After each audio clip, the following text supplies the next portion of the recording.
अब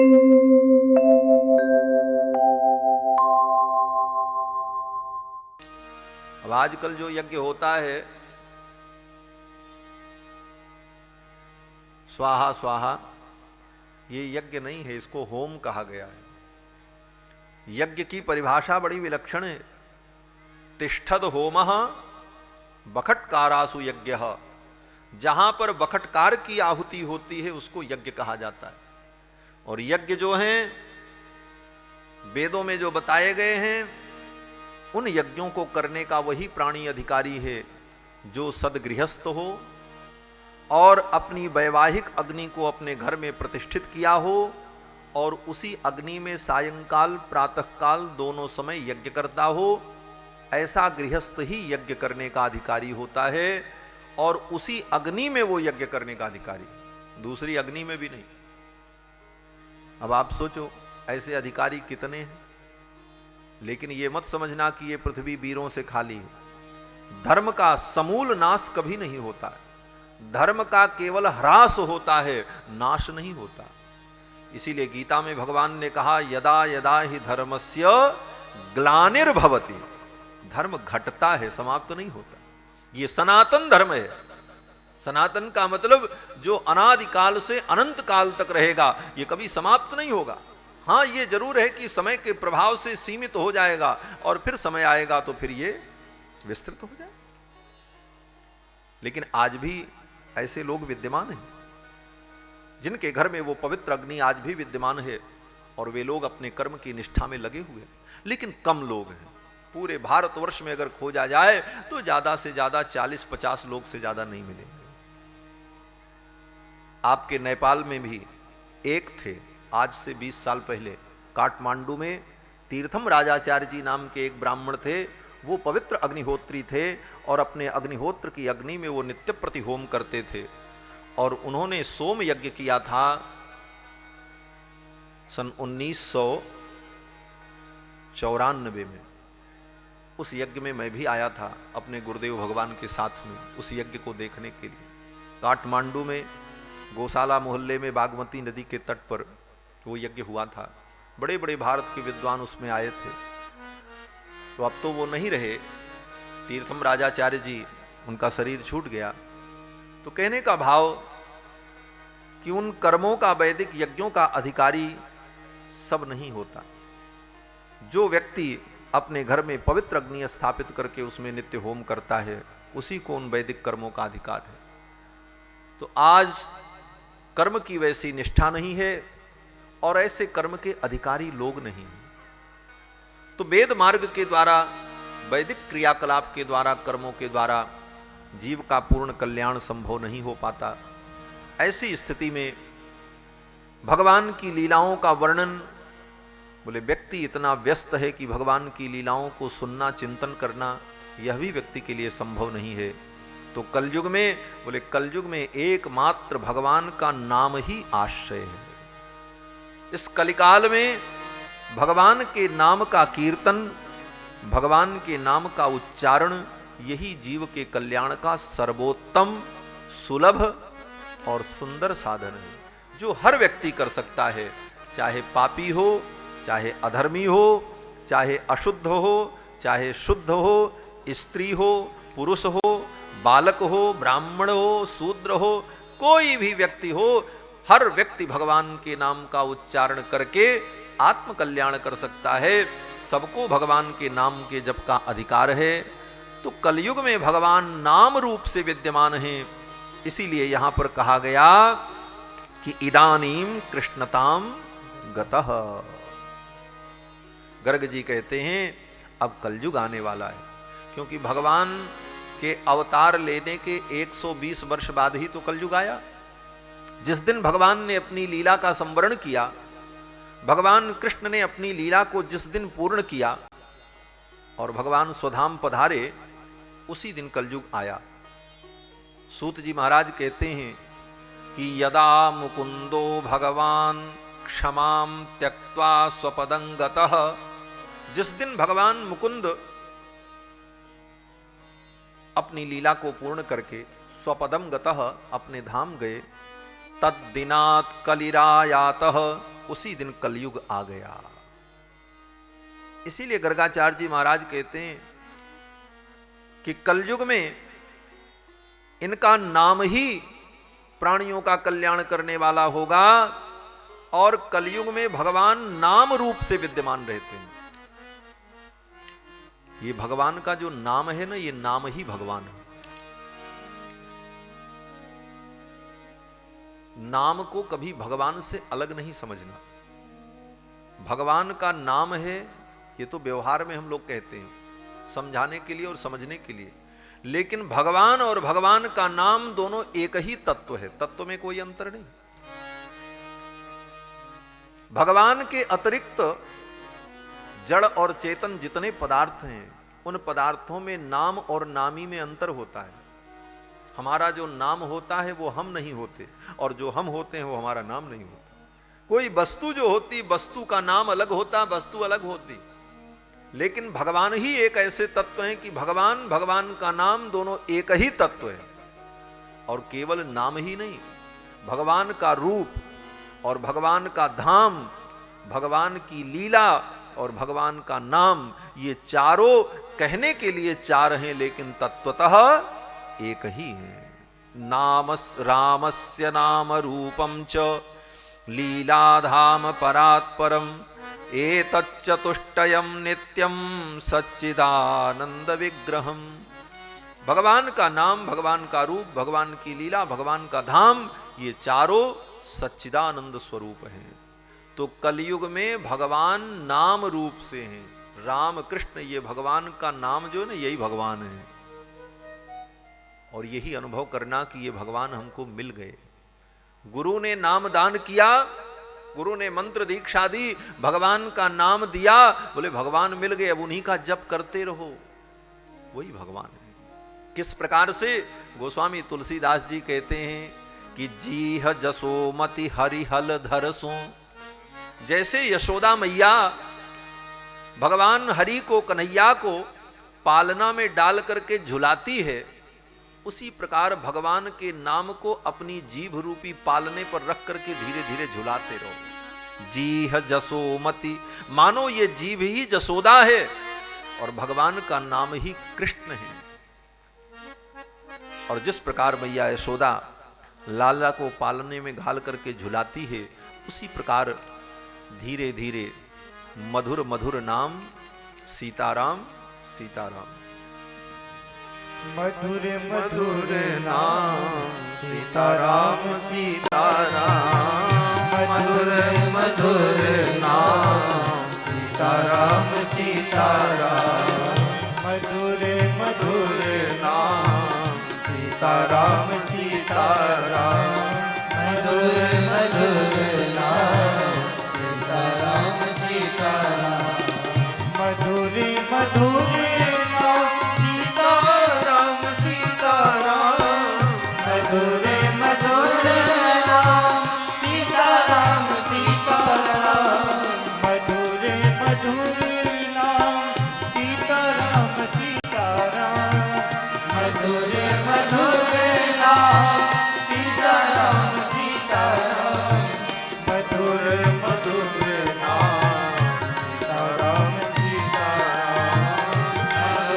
मधुर नाम सीताराम सीताराम, राम जी का प्यारा नाम सीताराम सीताराम, राम जी का प्यारा नाम सीताराम सीताराम, राम जी का प्यारा नाम सीताराम सीताराम, राम जी का प्यारा नाम सीताराम सीताराम, राम जी का प्यारा नाम सीताराम सीताराम, राम जी का प्यारा नाम सीताराम सीताराम, मधुर मधुर नाम सीताराम सीताराम, मधुर मधुर नाम सीताराम सीताराम, मधुर मधुर नाम सीताराम सीताराम,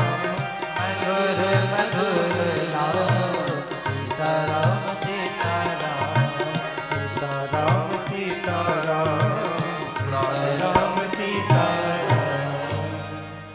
भगवान का नाम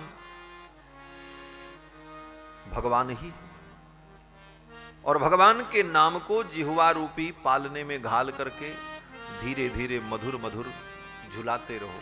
यही ठाकुर जी, नाम ही भगवान है, ऐसा अनुभव करना। और ऐसी निष्ठा अगर हो जाए तो फिर कुछ दुर्लभ नहीं है महाराज। नाम का ऐसा प्रताप है, और इस कलिकाल में तो नाम की महिमा सर्वोपरि है महाराज। नाम जपत प्रभु कीन प्रसादु, भगत शिरोमणि भे प्रहलादु। ध्रुव सगलानि जप्यऊ हरि नाऊ, पायऊ अचल अनुपम ठाऊ। अपुत अजामिल गज गनिकाऊ, मुकुत भये हरि नाम प्रभाऊ। भगवान के नाम के प्रभाव से ही अजामिल और गणिका जैसे पापी भी मुक्त हो गए। और तो और गोस्वामी जी कहते हैं कि इस नाम की इतनी महिमा है कि श्री हनुमान जी महाराज ने भगवान के नाम का उच्चारण करके, नाम संकीर्तन करके भगवान को अपने वश में कर लिया महाराज।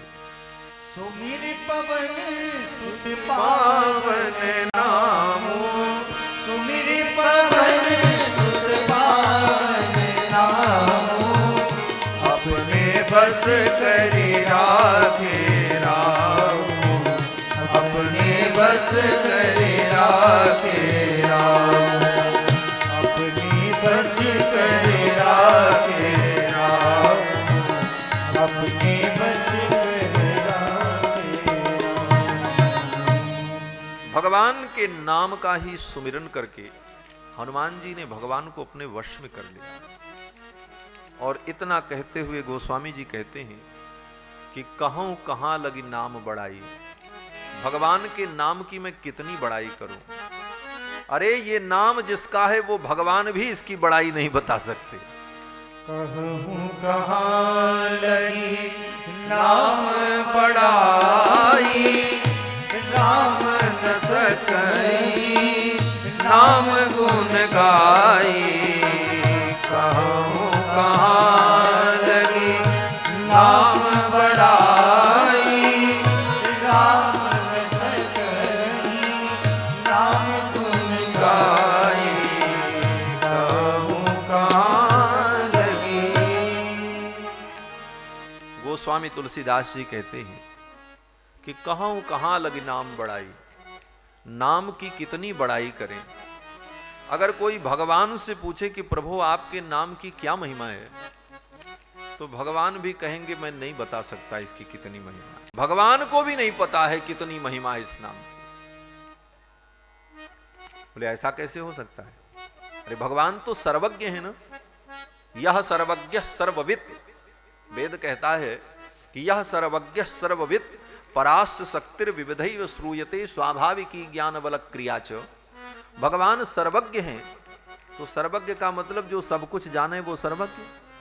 तो जब भगवान अपने नाम की महिमा नहीं जानते तो सर्वज्ञ कैसे होंगे? ये प्रश्न हो जाएगा। विचार करो भाई, अगर भगवान सर्वज्ञ हैं तो उनको सब कुछ जानना चाहिए, और अगर वो अपने नाम की महिमा नहीं जानते तो सर्वज्ञ कैसे? और गोस्वामी जी ने कहा कि राम न सकई नाम गुण गाई। राम भी अपने नाम की महिमा नहीं बता सकते। तो इसका उत्तर यह है कि देखो, जो चीज, जिस चीज की कोई सीमा न हो तो उसकी सीमा को न जानना ही सर्वज्ञता कही जाती है। जैसे व्योमाम भोजमिदं तया खलु विदन भ्रांतो यमित्युच्यते।